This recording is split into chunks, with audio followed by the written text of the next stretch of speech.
मेरी बेटी 20 साल की थी। जब भी कॉलेज से वापस आती अपना पेट पकड़ के रोने लगती। जब डॉक्टर के पास चलने के लिए कहती थी तो साफ साफ मना कर देती थी।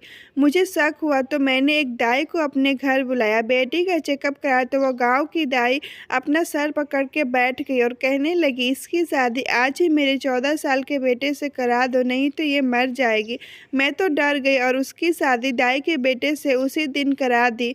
उसके बाद वह ठीक होने लगी। एक दिन रात जानने के लिए मैंने चुपके से उसके कमरे में छिप गई और वहां जो देखा मेरे तो होश उड़ गए। मेरा नाम रीता है। मेरे माता पिता का देहांत हो चुका है। भैया और भाभी मेरे लिए सब कुछ थे और भैया और भाभी कभी भी बहन के लिए गलत फैसला नहीं करते, ना ही वो उनका बुरा चाहते हैं। उनकी तो हमेशा कोशिश रहती है कि वह अपनी बहन के लिए अच्छे से अच्छा करे, उनकी बहन हमेशा अपनी ज़िंदगी में खुश रहे। लेकिन कभी कभी भाई बहन भाभी ननद के बीच कुछ दिक्कत आ जाती है। मेरी बेटी की ज़िंदगी मेरी कहानी मेरे पति से जुड़ी हुई है। मुझे लगता था कि अब सब कुछ ठीक हो गया है, पर ऐसा नहीं हुआ। 20 साल बाद मेरा अतीत मेरे सामने आकर खड़ा हो गया। मैं सोच ही नहीं पा रही थी। मैंने जवान बेटी के हाथों से धोखा खाया था। उसने मेरे भविष्य को तोड़ के रख दिया था। आज मेरी बड़ी बहन मुझसे 3 साल बड़ी थी। शुरू में हम दोनों अच्छे से मिल के रहते थे, लेकिन अब बहन का बर्ताव मेरे साथ बदल गया। वह हर समय अपने आप में मगन रहती थी। एक दिन उसकी सहेली की दोस्त ने मुझे बताया कि तुम्हारी बहन के पास फ़ोन है और वह किसी लड़के से बात करती है। मैंने उसकी बात पे भरोसा नहीं किया। समय बीतता गया।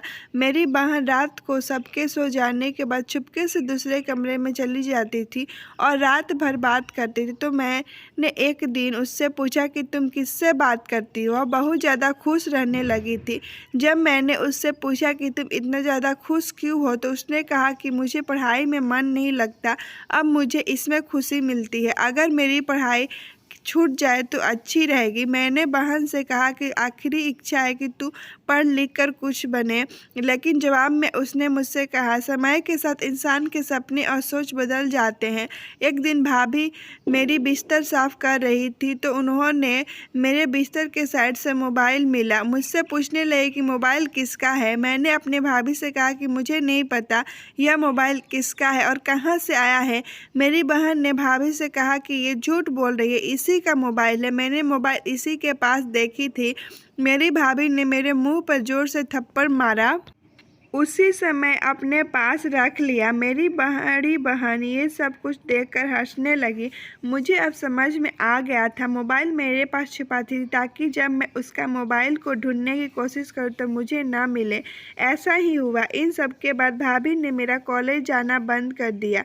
मुझसे बहुत ज़्यादा नाराज़ रहने लगी। जब भैया ने पूछा कि मैं कॉलेज क्यों नहीं जाती, भाभी ने उनसे कह दिया कि एग्ज़ाम होने वाला है, यह घर पे रहकर तैयारी कर रही है, आप परेशान ना होए, मैं सब कुछ देख लूँगी।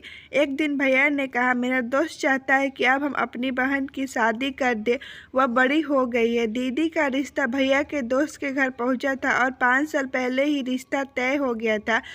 उसकी मर्जी से हुआ था, लेकिन अब वह उस लड़के को पसंद नहीं करती थी। भाभी ने दीदी को बहुत समझाया, लेकिन वह भाभी की बात भी नहीं मानी। इससे भाभी को मेरी बात पे विश्वास हो गया कि मैं सच कह रही थी। अब मेरा कॉलेज जाना शुरू हो गया था। दीदी का सच अब सबके सामने आ चुका था। एक दिन दीदी ने खुद भैया से कहा कि वह अपने मर्जी के से शादी करना चाहती है, किसी भी हाल में उनके दोस्त के बेटे से शादी नहीं करेगी। वैसे भी उन लोगों के घर में खाने पीने के तो कुछ भी नहीं है और मेरे सपने को कैसे पूरा करेंगे। भैया ने कहा कि मैं अपने दोस्त को जुबान दे चुका हूँ, अब तो विनोद की नौकरी लगने वाली है। वैसे भी जो कुछ मेरे पास है वह सब कुछ तुम दोनों बहनों का ही है, मैं कौन सा अपने साथ लेकर जाने वाला हूँ। अब मैं तुमसे इस बारे में कोई बात नहीं करना चाहता। लेकिन दीदी भी अपने जिद पे अड़ी रही, कहने लगी कि मैं किसी भी हाल में विनोद से शादी नहीं करूँगी। दीदी की बात सुनकर भाभी बहुत ज़्यादा परेशान थी। भैया के दोस्त भी शादी के लिए जल्दी कह रहे थे। उनकी तबीयत ठीक नहीं रहती थी। वह चाहते थे कि उनकी आंखें बंद होने से पहले वो अपने बेटे की शादी देख ले, लेकिन दीदी मानने को तैयार नहीं थी। एक दिन दीदी कही कि मैं विनोद से कुछ बातें करने जा रही हूँ। भाभी ने कहा कि अपने साथ रीता को ले जाओ। दीदी कहने लगी कि आखिर कब तक मुझे आप इसके साथ रखोगी? अभी आप बेफिक्र रहिए, घर से भाग नहीं रही हूँ। इतना कहकर घर से चली गई और शाम को वापस आई तो मेरी भाभी उसे देखकर खुश हो गई। सोच रही थी कि शायद विनोद ने शादी के लिए मनाया होगा, क्योंकि विनोद दीदी को पसंद करते थे। इस बात से सब लोग अनजान थे कि उन्होंने बहुत प्यार से अपनी बेटी को पाला था और कभी भी किसी बात की पाबंदी नहीं लगाई थी। वह उनकी इज्जत को मिट्टी में मिलाने जा रही है।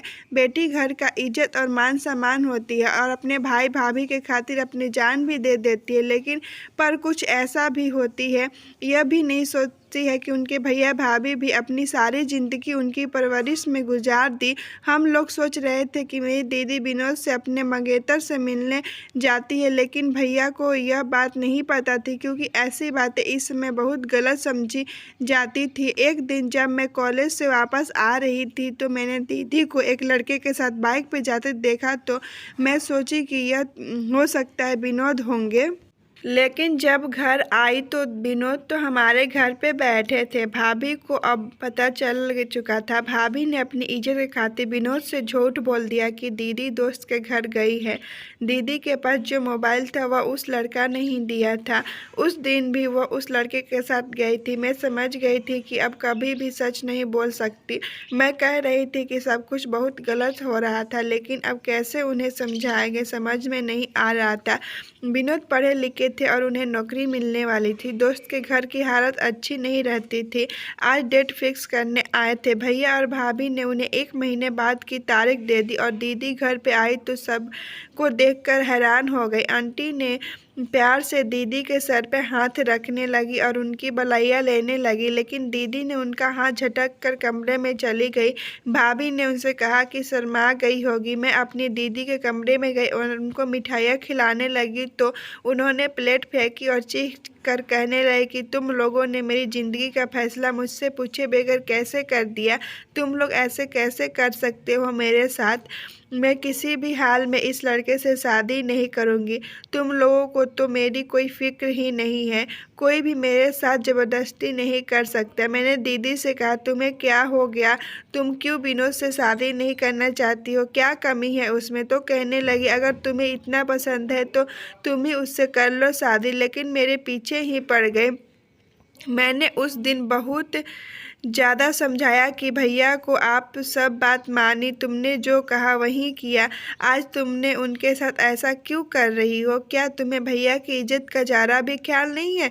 तुम हमारे साथ ऐसा मत करो। भाभी भी कमरे में आ गई और समझाने लगी तुम मेरी ननद हो, लेकिन बेटी से बढ़कर माना है। बेटी कुछ तो हमारी इज्जत का ख्याल करो, यह शादी कर लो। लेकिन दीदी ने किसी की नहीं सुनी और कमरे में चली गई।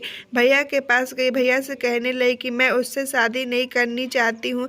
मैं तो अपने पसंद के लड़के से ही शादी करूँगी। भैया ने गुस्से में एक थप्पड़ मार दिया। भैया की तबीयत भी खराब हो गई थी। भाभी ने भैया को समझाया कि आप फिक्र ना करें, अभी नादान है, जब शादी हो जाएगी तो सब कुछ ठीक हो जाएगा। इस उम्र में तो बच्चे से गलतियां हो जाती हैं। हमारा फ़र्ज़ बनता है कि हम उन्हें समझाएं और उनका साथ दें। भैया ने कहा कि मुझे लग रहा है कि यह मेरी इज्जत को मिट्टी में मिला के रहेगी, लेकिन तुम भी इससे कह दो कि इसने कुछ भी किया तो मैं ज़िंदगी भर माफ़ नहीं करूँगा। भैया ने गुस्से में कहा कि उस लड़के को यहाँ बुला ले, मैं इसी दिन इसकी शादी उस लड़के के साथ कर विदा कर दूंगा। इसके बाद हमारा इससे कोई नहीं रिश्ता होगा और कभी भी मेरे घर में वापस नहीं आएगी। सिर्फ याद रखना कि हमारी एक ही बहन है। यह सुनकर मेरी भाभी रोने लगी, लेकिन जब दीदी को यह बात पता चला तो उन्हें ज़रा भी अफसोस नहीं हुआ, बल्कि वह तो बहुत खुश हो गई। कहने लगी बस एक बार मेरी शादी हो जाए, फिर मैं भैया को खुद मना लूँगी। वह मुझसे बहुत प्यार करते हैं, मान जाएंगे। अब तो दीदी के पैर ज़मीन पे नहीं थे, वह तो आसमान में उड़ रही थी। भैया सोच रहे थे कि उस लड़के को बुलाने के लिए तो कह दिया, लेकिन अपने दोस्त से क्या कहेंगे। शादी के दिन पास आ रहे थे। भैया ने दीदी को 7 दिन का टाइम दिया था। दीदी ने उस लड़के को फ़ोन किया, लेकिन उसने नहीं उठाया। तब टेंशन में बीमार रहने लगी। इसी बीच विनोद को सब कुछ पता चल गया, तो इस बारे में दीदी से बात करने आया था। दीदी ने उन्हें बहुत ज़्यादा बेइज्जत किया। कहने लगे कि तुम्हारी क्या हैसियत है, तुम तो मुझसे शादी करना चाहते हो। विनोद जो दीदी का मंगेतर था, उन्होंने कहा कि जब मैंने शादी के लिए कहा था तो तुमने मना क्यों नहीं किया। अगर तुम्हें मुझसे शादी नहीं करनी थी तो तुम उस समय मुझे इनकार कर देती। मुझे कभी भी तुमसे रिश्ता नहीं करता। अब शादी का डेट फिक्स हो चुकी है, सब तैयारियां हो चुकी है। अब मैं किसी भी हाल में पीछे नहीं हट सकता। अब बात मेरी इज्जत पे आ चुकी है। दीदी ने कहा कि तुम्हें जो करना है कर लो, लेकिन मैं कभी भी तुमसे शादी नहीं करूँगी। वह लड़का अभी तक दीदी का फ़ोन नहीं उठा रहा था। दीदी उस लड़के के घर भी गई, जहाँ पर उसका कुछ पता नहीं चला। उसके पड़ोसी ने भी उसके बारे में कुछ नहीं बताया। मजबूर होकर दीदी को भैया का फैसला मानना पड़ा। भैया ने 7 दिन का समय दिया था। अगर वो तुम्हारे रिश्ता मांगने आता है तो मैं तुम्हें उसके साथ विदा कर दूंगा। अगर नहीं आया तो तुम्हें मेरी बात माननी पड़ेगी। वह नहीं आया और ना ही उसने दीदी का फ़ोन उठाया। अब घर में शादी की शहनाई बजने लगी। मेहमान आने शुरू हो गए। दीदी को भैया ने बहुत समझाया कि भैया और भाभी कभी भी अपनी बहन के लिए कुछ गलत फैसला नहीं करते। भैया भाभी तो हमेशा अपनी बहन को खुश देखना चाहते हैं। विनोद बहुत ही अच्छा लड़का है, वह तुम्हें बहुत खुश रखेगा। अगर जिससे तुम मोहब्बत करती हो, अगर लड़का सच्चा होता तो उसी दिन तुमसे रिश्ते के बारे में बात करने के लिए मेरे पास आता। उसे सिर्फ तुमसे दिल लगी करनी थी। वह धोखेबाज था, लेकिन दीदी तो उसकी मोहब्बत में अंधी हो चुकी थी। वह सिर्फ अपना ही सोच रही थी। दीदी ने तो शुरू से ही बस अपना सोचे थे। उनकी वजह से क्या कुछ हो जाएगा किसी को कोई खबर नहीं था। दीदी की शादी के कुछ दिन पहले मेरे लिए एक रिश्ता आया था। भैया भी बहुत खुश थे। भैया ने मेरा रिश्ता तय कर दिया था, सिर्फ ऊपर वाले की मर्जी समझकर। यह सब कुछ अचानक हुआ था। भाभी कहने लगी कि वह लोग को जानती है और वह बहुत अच्छे लोग हैं और तुम्हें पसंद करते हैं। वह कह रही थी कि लड़का बहुत अच्छा है और खाते पीते घर का है। मेरी नज़र में तुम तो बहुत खुशनसीब हो। मुझे खुशी हो रही है कि जिस लड़के से मेरा रिश्ता भेजा है उसने मुझे पहले देख रहा था, पर यकीन नहीं आ रहा था। जब मेरी दीदी को सब कुछ पता चला तो वह बहुत गुस्से से कहने लगी, इसका रिश्ता इतना अच्छे घर में कर रहे हैं और मैं क्या आपकी सौतेली बहन हूँ जो एक कंगाल लड़के के साथ मेरी शादी तय कर रहे हैं, जिसके पास 2 वक्त खाने की भी नहीं मिल पाएगा, जो मुझे गरीबी के अलावा कुछ नहीं दे सकता। मैंने कहा, दीदी किस्मत बदलने में देर नहीं लगती। तुम देखना, विनोद को बहुत जल्दी अच्छी नौकरी लग जाएगी, उसका भी वक्त बदलेगा। मुझे भगवान पे पूरा भरोसा है। मेरी शादी जिससे तय करवाई थी वो लोग एक दिन मेरे यहाँ घर पे आए और उस लड़के से मेरी बात करवाई। मैंने अपने होने वाले पति से उसी दिन बात की थी और शायद यह मेरी पहली और आखिरी बात थी। मैं नहीं जानती थी कि अब मेरे कौन सी मुसीबत हमारे घर आने वाली थी। मेरी बहन की शादी का दिन आ गया था और वह बहुत सदमे की हालत में बैठी थी। मेरी कजिन कहने लगी, तुम तो ऐसे मुंह बनाकर बैठी हो जैसे तुम्हारी शादी ज़बरदस्ती करा रहे हैं। सच तो यही था। भाभी ने उन लोगों को बहाना बनाया और दीदी को अंदर लेकर गई। अब बारात भी आ चुकी थी और सब लोग देखने चले गए। मैं बहुत खुश थी कि मेरी बहन की शादी है। जब मुहूर्त का समय आया तो पंडित जी ने दुल्हन को बुलाने के तो कहा, तो मेरी भाभी ने दीदी को लेने गई, लेकिन वह अपने कमरे में नहीं थी, वहाँ से भाग चुकी थी। वह जाते समय एक लेटर छोड़ गई थी और उसमें समय लिखा था कि आप लोग मुझे शादी के लिए मजबूर नहीं कर सकते। मैं आप लोगों के लिए अपनी खुशियाँ को नहीं छोड़ सकती, इसलिए मैं घर छोड़ के जा रही हूँ। सुनते हैं भैया का हालत बहुत ज़्यादा खराब हो गई। सब लोग मंडप में दुल्हन के आने का इंतजार कर रहे थे। जब बहुत देर हो गया तो भैया के दोस्त ऊपर आ और पूछे क्या हुआ, तो भैया ने सारी बात बताई। ऐसी क्या कमी रह गई मेरी परवरिश में जो मेरी बहन ने एक बार भी मेरी इज्जत का नहीं सोचा। अब मैं लोगों को क्या मुंह दिखाऊंगा, सबको क्या कहूँगा। मेरी बहन अपनी शादी छोड़कर चली गई है। भैया के दोस्त ने कहा तुम फिक्र मत करो, मैं कुछ सोचता हूँ। अगर एक बेटी हमारे घर की बहू नहीं बन पाई तो क्या हुआ, दूसरी बेटी बन सकती है। भैया ने मेरी तरफ देखा और मुझे उनकी आंखों में एक उम्मीद दिखाई दी। यह सुनकर मैं अपनी भाभी गले लगकर रोने लगी थी। मैंने भाभी से मना किया, ऐसा नहीं करो। भैया ने अपने दोस्त से कहा कि रीता की मंगनी हो चुकी है, मैं उन लोगों को क्या कहूँगा। भैया के दोस्त ने कहा कि मंगनी ही हुई है, शादी तो नहीं हुआ ना। उनसे कह देना कि रीता की शादी जहाँ होनी थी वहाँ हमने कर दी। इस तरह अचानक से मेरी विनोद से शादी हो गई, जिसके बारे में मैंने कभी सोचा नहीं था। आज वह मेरे सामने मेरा पति बनकर खड़ा था। लड़कियों के साथ हमेशा ऐसा क्यों हो जाता है, क्यों हमें हमेशा कुर्बानी देनी पड़ती है। भैया और भाभी ने अपनी इज्जत के खातिर अपने दूसरी बहन के सपने को तोड़ के रख दिए। मेरी बहन के किए का सजा मुझे मिला था। अब वह खुद न जाने कहाँ चली गई थी, किसी ने उसके कुछ खबर भी नहीं ली थी। भैया ने कहा था कि आज के बाद हमारे लिए मर चुकी है, किसी भी इंसान का उस लड़की से अब कोई रिश्ता नहीं रहेगा। मैं अपने भैया और भाभी की दुआओं से विदा होकर अपने ससुराल चली गई, लेकिन मेरा इम्तिहान ख़त्म नहीं हुआ था कि मेरी ज़िंदगी उन्हीं लोगों को बार बार इम्तिहान लेती है जो पहले से टूटे हुए हो। भैया भाभी ने कहा कि तुम्हें इस रिश्ते को निभाना होगा, क्योंकि अब से वही तुम्हारा घर है। लेकिन एक लड़की कभी अपना घर नहीं होता, वह तो हमेशा एक जगह से दूसरी जगह जाती रहती। सारी उम्र उसको अपने घर पर यही बात सुनने को मिलती है, कल को तुम्हें अपने घर जाना है। आज अब शादी हो जाती है और जब ससुराल पहुंचती हो तो सास कहती है कि मेरे बेटे ने तुमसे मजबूरी में शादी की है। सब लोग मुझे बहुत कुछ बोलते हैं। मेरे पति जो पहले मेरी दीदी का मंगेतर था, उससे मोहब्बत करता था, वह उस दिन बहुत ज़्यादा रोया था। उससे मेरी बहन का धोखा बर्दाश्त नहीं हो रहा था। रीमा दीदी ने बार बार शादी से मना किया तो तभी ये लोग रुक जाते। मेरे पति ने मुझे साफ साफ कह दिया था कि वह मुझे अपने पत्नी के रूप में स्वीकार नहीं कर सकता, क्योंकि मजबूरी में बनाए गए रिश्ते कभी कामयाब नहीं होते। मुझे अभी इन सब बातों से निकलने में थोड़ा समय चाहिए था। कुछ दिन बाद मैं अपने मायके गई तो भैया बीमार थे, मुझसे अब और ज़्यादा मोहब्बत करने लगे थे, क्योंकि मैं भैया की इज्जत बचाई थी। भैया ने मुझसे कहा कि जो लड़की अपने पति का दिल जीतना चाहती वो कभी हार नहीं मानती। तुम भी अपने पति के दिल में अपनी जगह बनाने की कोशिश करो। तुम जितना कोशिश करोगी वो इतना जल्दी सब कुछ भूल जाएगा। मैं जानता हूँ विनोद मेरे दोस्त का बेटा और मैं उससे बहुत अच्छे से जानता हूँ। वह शरीफ लड़का है, अभी वह सदमे में है, उसके दिल पे चोट पहुँची है। तुम देखना, एक समय आएगा कि तुम मुझसे खुद कहोगी भैया आपने मेरे लिए अच्छा फैसला किया था। मैं भैया के गले लगकर रोने लगी। मैं इसी कोशिश में लगी थी कि क्या अपने पति और ससुराल वाले का दिल जीत सकूं। मेरे ससुर तो बहुत अच्छे थे, मुझसे बहुत प्यार भी करते थे। ऐसा नहीं था कि मैं अपने बहन से खूबसूरत नहीं थी, बस उन लोगों का गुस्सा था जो मेरी बहन ने उन लोगों के साथ किया था। वो अपना गुस्सा मुझ पे निकाल रहे थे। अब मेरे पति को नौकरी मिल गई थी और कंपनी की तरफ से घर गाड़ी सब कुछ मिला, तो मेरे ससुर ने कहा कि नई बहू के कदम हमारे घर के लिए बहुत शुभ है। लेकिन सब लोगों ने यह बात हवा में उड़ा दी थी, पर मुझे इस बात पर कोई अफसोस नहीं है।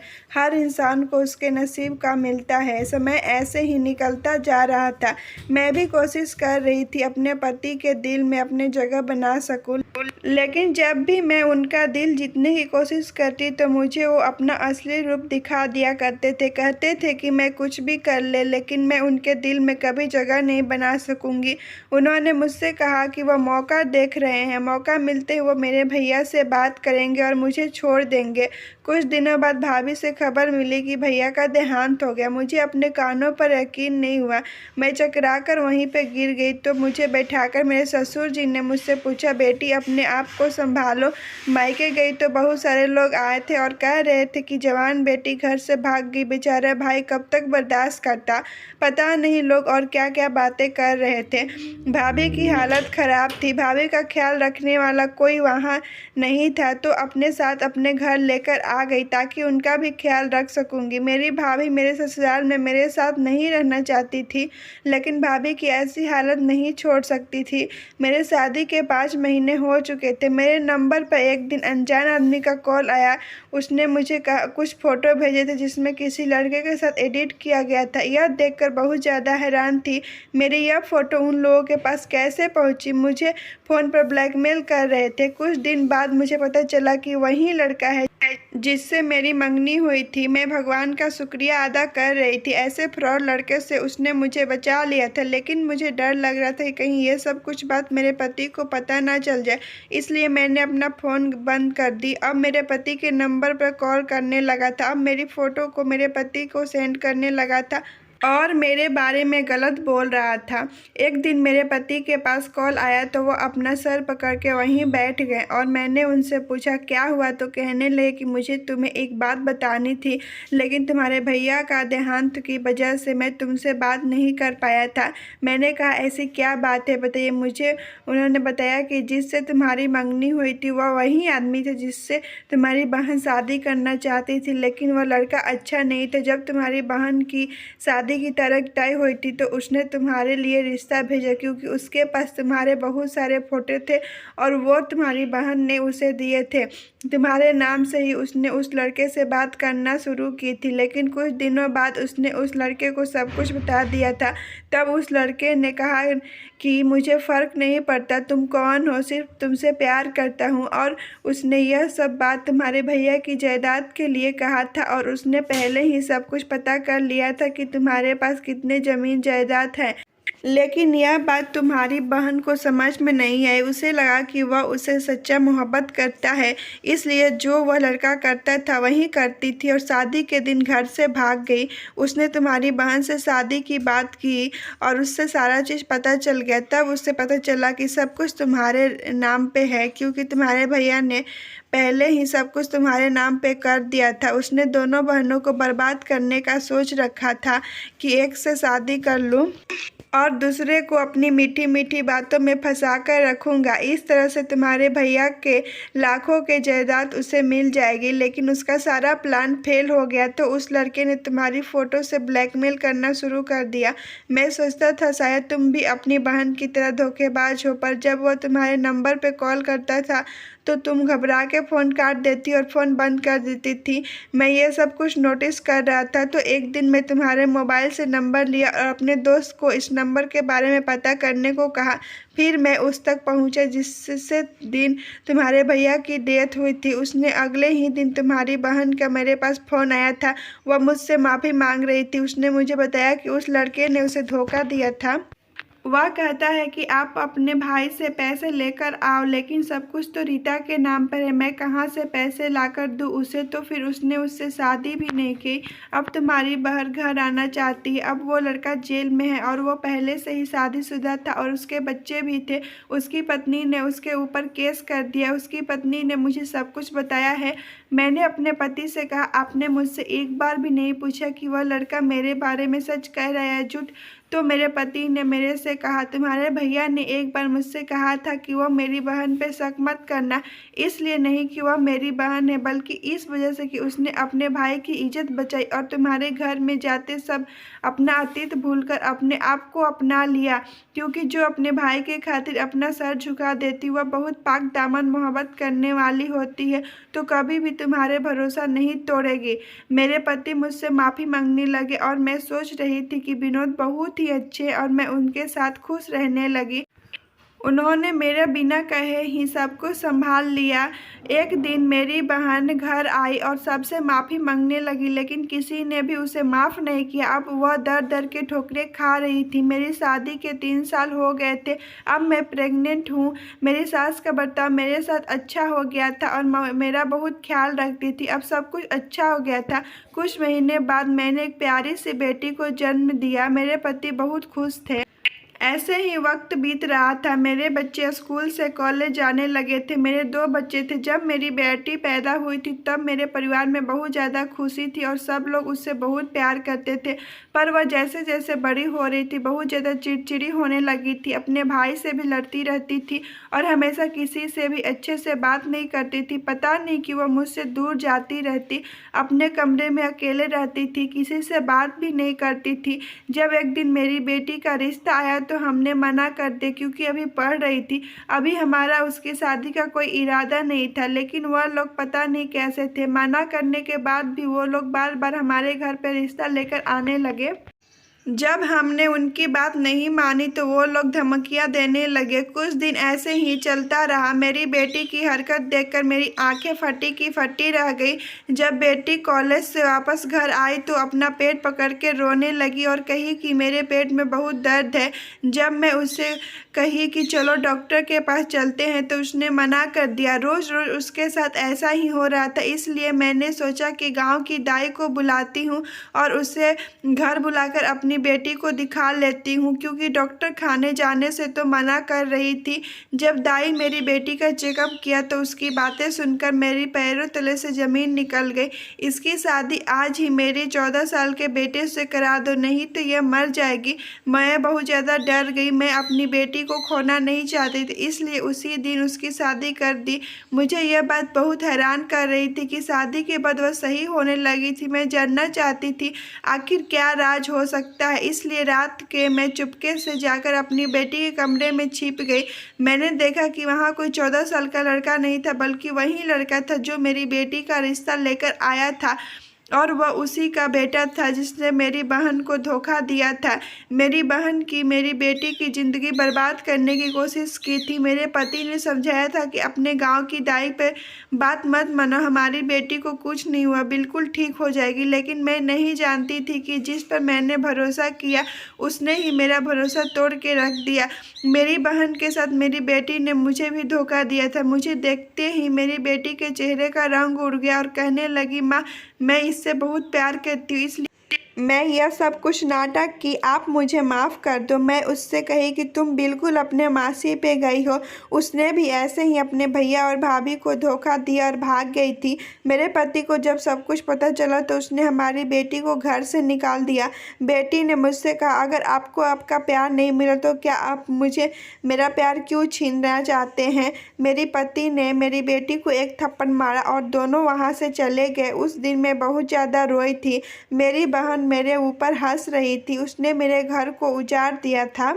मेरी बहन चाहती थी कि मैं अपने पति को छोड़ दूं ताकि वह उससे शादी कर ले, क्योंकि अब विनोद का हालत बहुत बदल चुके थे। मेरे पास गाड़ी बंगले सब कुछ थे। अब मेरी बहन शादी करने के लिए मना कर दी थी।